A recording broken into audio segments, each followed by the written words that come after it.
folks, I'm Jeff, and this is George. And this is going to be the review for Chapter 17, which is Season 3, Episode 1 of The Mandalorian. And it is a good one. Yeah, this is great. So a lot of shows, they'll say, kind of come into their own by the third season. I think The Mandalorian was there on day one. I do too. But I think what it is by the third season, there's so much lore, there's so much history. And everybody fell in love with Grogu. Yeah. But it's like by this point in time, so we started off. I really thought that opening scene was the like a flashback. Well, I thought it was a flashback. Oh, for this season? Yeah, I thought it was a flashback. From when he was a kid and giving him the because the little boy that they showed that was getting same facial features like that looked like Din Djarin had an illegitimate child at some point. Yeah. But it wasn't. Well, we don't know that. But we'll just go with for now. There's no connection. So they're, but it looked like they were trying to all fight. I'm like, man, this is a fucked up flashback. Yeah. How about that giant snapping turtle? Yeah, that giant turtle. Like, no matter how many times they were shooting everything at him. Yeah, they weren't even. Barely touching it. They were Let's see here. There were blasters. You saw a couple of them using flamethrowers. Auto laser. Yes, there was they were thermal detonators, and now all that did was make them. It just pissed it off. Yeah, just made it death roll.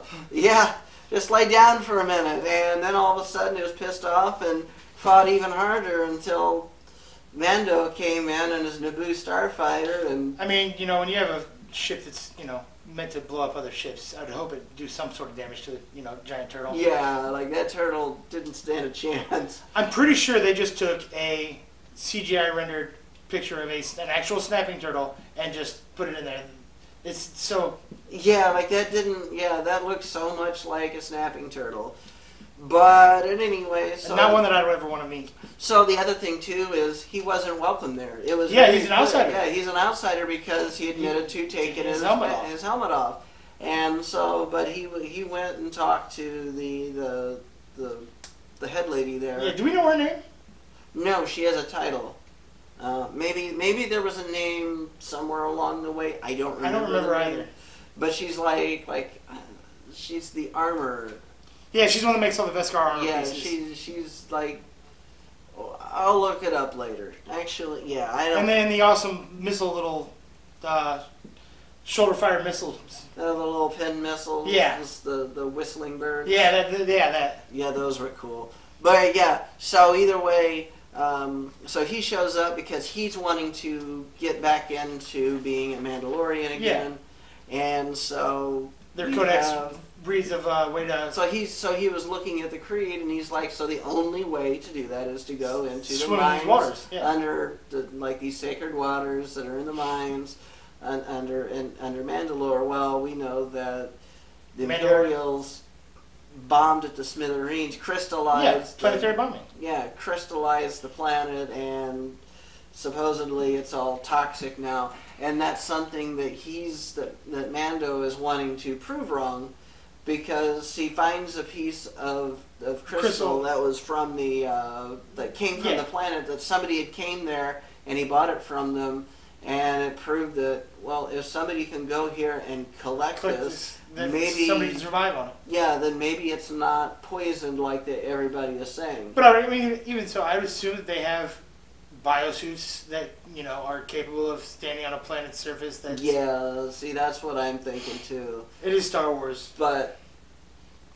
I mean, either way, he wants to go and prove himself. And so there's a few things I notice about the way the armory person, the lady, the alpha female, the way she had responded to him, like, because in the last season where she was like, "Yo, you're not a Mandalorian anymore." Yeah. Like at first it sounded like she was being, a bee about it and just didn't like him. But the way that she was responding to him when he was saying, "No, I can go do this. I'm going to go do this," it was more evident that she did that because that's what she believes she has to do. Yeah. But she's not opposed to him.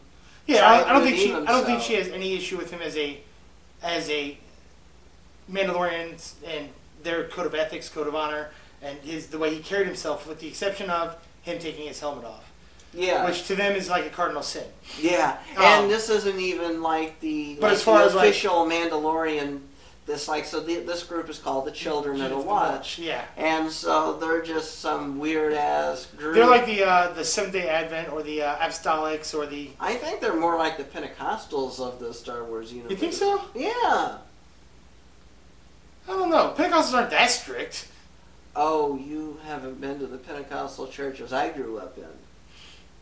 I mean, like, we're talking people who believe women shouldn't wear blue jeans. They have to wear dresses. So do all the people that I just named, except they're Catholic. Either way, yeah. So I didn't know Pentecostals were that fanatics. I'm sorry, fanatics is the wrong name. Yeah, but it's like they were very strict. I think a lot of churches identify. I think there's a lot of churches now that identify as Pentecostal that have relaxed a lot of those. But like the church I went to as a kid, flat out didn't believe in having televisions. Yeah, no, that's weird. Yeah, so it's like, that's like drink the Kool-Aid, weird bud.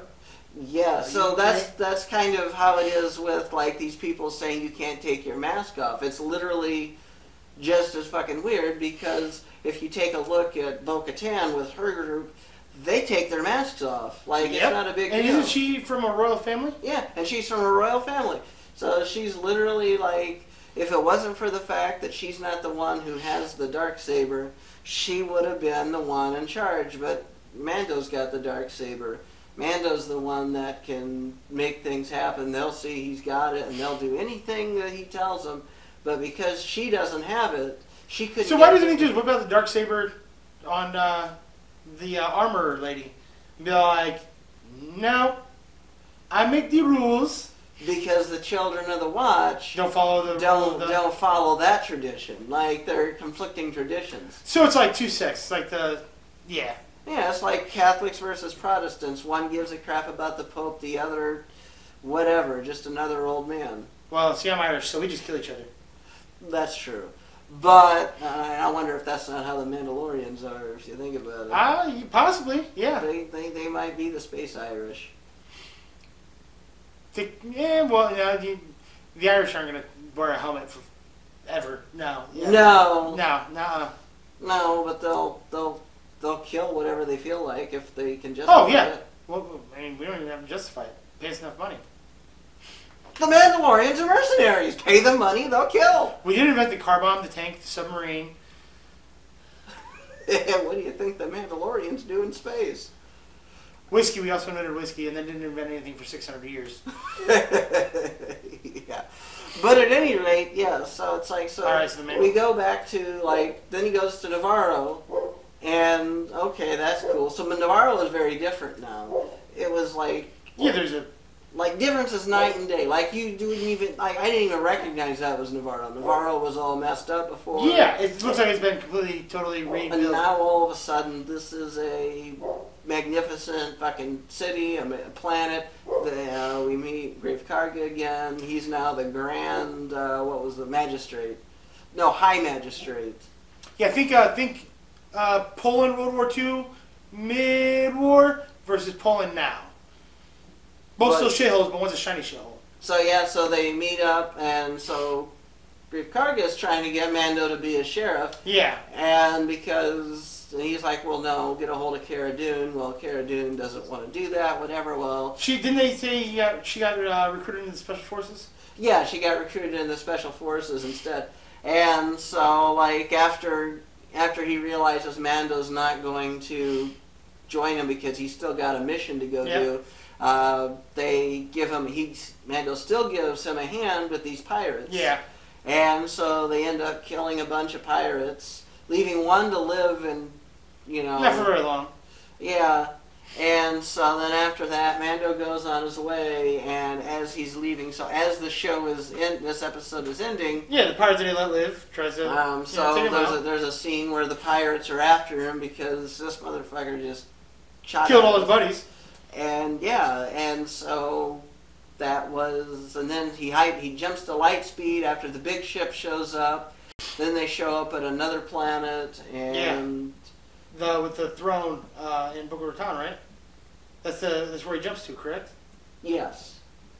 And yeah, so this is when we find out that she's all sad and mopey because all of her people left her because she doesn't she have doesn't the have the dark saber. Yeah, and it's just like, yeah, so it's like the Mandalorians are so weird because if she's like supposed to be like the rightful leader, Well, I mean, somebody's got to lead you with or without the dark saber. If the dark saber person with the dark saber is not there telling you what to do, well, they're Mandalorians. They said, "Fuck you, we're gonna go do this ourselves," and they're all out being mercenaries because that's what Mandalorians do. They're mercenaries.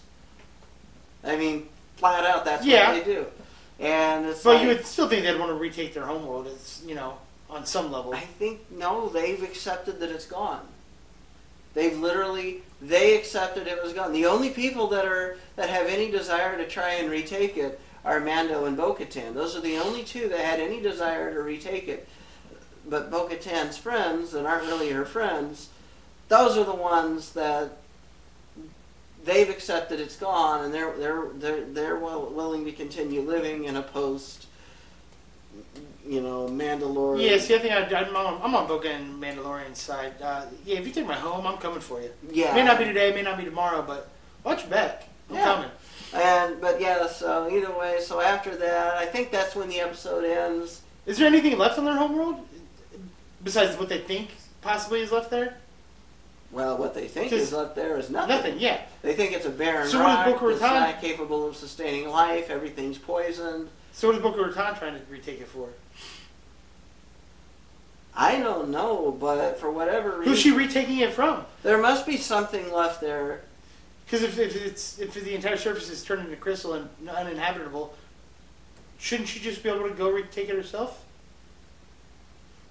I don't know, but it's part of the story writing. I know. It's me. I come to retake my planet. But yeah, There's no one here, but I'm gonna retake it anyways. So yeah, so this is going to conclude the free content that we put on YouTube. We're going to return in a moment on the premium side of things. So if you subscribe to our Patreon or our OnlyFans, you can get the full 4K, less edited versions of our content. And Still no nipples. And so like there's a lot more restrictions on YouTube in regards to how we conduct ourselves and what we talk about, just because of concerns over advertising. Over on OnlyFans and Patreon, the only thing they care is we don't break the law, which is good. We're not going to do that on camera. So, but anyway, be smart on that at least. we will see you next week, and see you guys. And if you're smart, you'll watch our premium content and really see what we think about